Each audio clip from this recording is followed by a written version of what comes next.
So I'm currently in Paris attending my very first global Samsung event. And there are essentially 5 main new products that Samsung launched today. All of these products did get leaked before, which I've covered in our What to Expect video, but now we get all the details about them, and good news, they're even better than the leaks were suggesting. And speaking of new products, if you guys like the wallpapers that you're seeing on our Z Fold and Z Flip, you can get them in our own app, Wallpapers. This one's part of our Retro Ride pack that we've launched last week with 10 wallpapers of some iconic tech products. While the other one is part of our Scenic Spheres pack that we've also launched last week, and that one includes 10 of these super minimal wallpapers with a circular art in the middle. And what's really cool about this pack is that you can either use it zoomed out like this, or zoom it in fully to use the middle part of it as the actual wallpaper. You can get both packs from either our Wallpapers app or find them on our brand new wallpaper store, both being linked down below. Okay, so the first and probably also the most exciting new product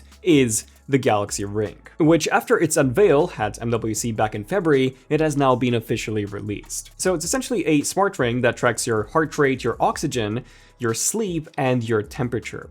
Compared to a Galaxy Watch, it can measure everything aside from blood pressure and your body composition, which is pretty impressive considering how small this ring is compared to a smartwatch. So why would you even want to get a smart ring over a smart watch? Well, a smart ring is considerably lighter and smaller, which means that it's much easier to sleep with, something that some people do prefer. The battery life is also much better, 7 days as opposed to around 2 on a Galaxy Watch. And the case that it comes with not only looks super cool with its transparent body, but it's also got a built-in battery that can charge it too. Although health data that a ring tracks is saved in Samsung's updated health app that now gives you an energy score and just tons of advanced insights about your sleep and your overall health, including tips of what you can do to feel more rested. And if you've got a Galaxy Watch as well, then this ring will combine its health data with the data from the watch, giving you an even more accurate reading while making your ring's battery last even longer. And plus, you can also use it to control your Samsung device by using gestures such as double pinching to take a photo, dismiss an alarm, and more. It comes in 3 different titanium finishes and different sizes as well. And overall, I think it's a very interesting product that some people might prefer over a smartwatch. The only downsides are that number 1, you do need to have a Samsung device to be able to use it, and number 2, it is also quite expensive at £400 here in the UK. The second new product is the Galaxy Buds 3 Pro. These are definitely the most unique earbuds that I've ever seen, probably aside from Nothing's Ear. And just like the Nothing Ears, they've also got this transparent case, or at least the top portion of it. But then on top of that, they've also got so much more going for them. They've now got a stem design, with the touch controls now being on the stem as well, so no more messing up their fit when trying to skip to the next song. And then they've also got these really cool light bars that Samsung's calling Blade Lights, which light up when you take them out of the case, when you're trying to locate them, or even you can also set them to be lit all the time when you've got them in your ears, which for sure will make you look like a Tron character when you're out for a run at night. Although I do expect these to have a pretty significant hit on your battery life. Aside from this, they can not only do 24-bit audio, but now they also support double the frequency response, up to 40 kHz, thanks to the new dual drivers that they've got inside. I haven't had a chance to try them out and actually test out the audio quality, but the Buds 2 Pro sounded really good. So these ones, I'm thinking, thanks to the new hardware, should automatically sound even better. And now they've also got a bunch of Samsung Galaxy AI features, including real-time translations thanks to Samsung Interpreter app when you're traveling. And despite all of this, their price is pretty decent. £219, which is £30 less than Apple's AirPods Pro.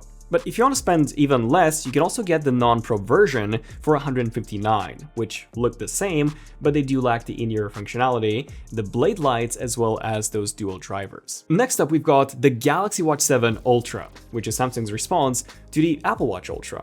And just like the Apple Watch Ultra, the Watch 7 Ultra has a more rugged design with a titanium body. It's also got a dedicated action button, which is this new crown right here. It's also got a crazy bright 3000 nit display with a dedicated night mode watch face too. And you can also use it in some extreme conditions, up to 100 meters underwater, up to 9,000 meters above water, and up to 55 degrees Celsius from a minimum of -20. Surprisingly, these are the exact same certifications as the Apple Watch Ultra. But unlike the Apple Watch Ultra, the Galaxy Watch 7 Ultra is way more affordable, at £600 as opposed to $800 here in the UK.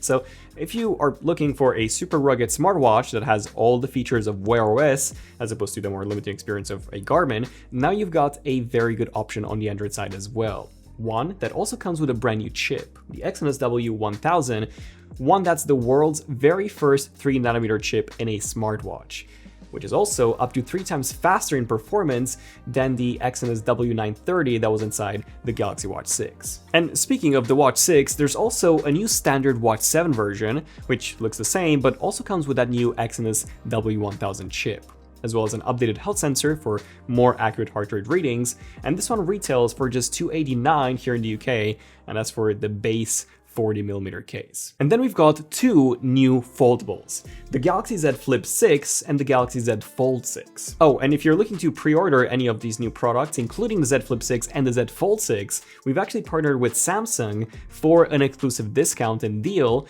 which is linked down below. Now, the Galaxy Z Flip 6 is the more popular of the two, usually, and this year, the first upgrade that you'll see is the more squared off body. And thanks to this, whenever I was holding it in my hand, I did find it substantially grippier than the Flip 5. We also get this colored ring around the camera modules that matches the color of your Flip 6.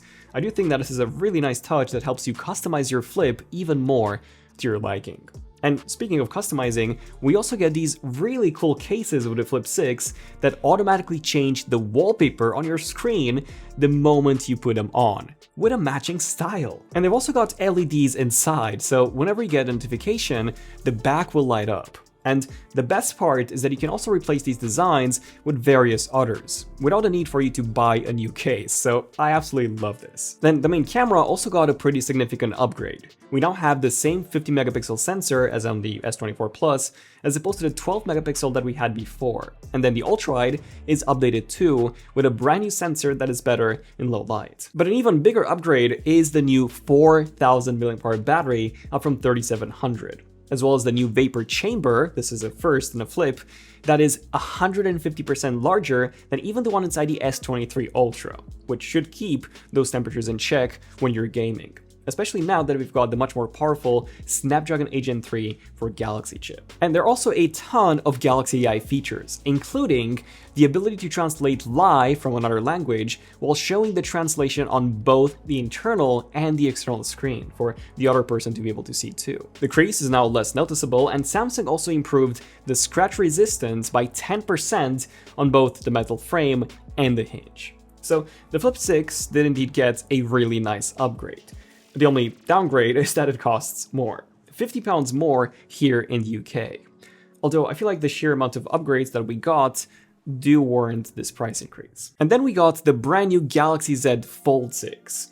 Now, the very first thing that I immediately noticed when holding it in my hand was how the body was quite a bit more squared off than on the Fold 5. So it's really flat now, which I did like, which just like the Flip 6, it does make it way grippier in the hand. It's also a bit thinner than the Z Fold 5, although still not quite as thin as the Honor Magic V2, the world's thinnest foldable. Not even to mention the upcoming V3, which is rumored to be even thinner. But coming from the Fold 5, it is a nice improvement in terms of both its feel and its weight. Yes, because it is considerably lighter, by 24 grams, which is actually a very significant weight decrease for a foldable. Although when I was holding both in my hands, I didn't really notice that much of a difference. The main difference was indeed that squared off body. Something else that I've noticed was the wider cover screen. It's not massively wider, like if I put it side by side against the Honor Magic V2, you'll see that it's still got that narrow aspect ratio. But it is a bit more usable than the Fold 5's cover screen, so typing on this will feel more natural. By the way, I did ask Samsung as to why they just don't give it a much wider cover screen, one that resembles a regular smartphone, as after all, that is what most foldable manufacturers have done. And I was told that the reason for that is because users of foldables that have a wider cover screen, they tend to use the cover screen more than the internal, which is quite obvious, and I can confirm that this is the case. And despite Samsung having plenty of prototypes with wider cover screens, they wanted to make sure that their users utilize the internal screen the most in order to make sure that their purchase feels more justifiable, and therefore they stay in the foldable market for longer. As apparently some users who were using the outer display more on other foldables ended up just buying a normal phone as their next purchase. Personally, I think that a good foldable should have both a good cover screen as well as a good internal screen. And then you, as the user, can pick whichever you want to use based on your needs. But I would love to hear your thoughts on this regardless. Speaking of displays, both displays can now go up to 2600 nits of peak brightness, up from 1750. Although I couldn't really test this properly at the indoors briefing. What I was able to test though was the crease. That was noticeably less visible on the Fold 6 compared to the Fold 5, despite the leaks saying otherwise. Also, the bezels surrounding the internal screen are now matte and flat, which I did really like over the Fold 5's more rounded glossy bezels. Aside from this, we get the same Snapdragon 8 Gen 3 for Galaxy chip as in the Flip 6, alongside all the cool new Galaxy AI features that we got in the S24 line. Only that they work even better on a foldable, as they can take advantage of flex mode in the case of interpreter. So these are the biggest changes. Unfortunately, Samsung hasn't really said anything about the Fold 6 Slim or Ultra that got rumored, so I don't know if that is even happening at this point. We'll have to wait and see. All in all, Samsung definitely has the strongest lineup that they've ever had in years. And I'm definitely looking forward to trying all of their products out long term and giving you guys my in-depth thoughts. So let me know which ones you'd like to see videos on. I'm Daniel, this is Zone of Tech, and I'll see you guys in the next one. Zone of Tech, signing out. Cheers.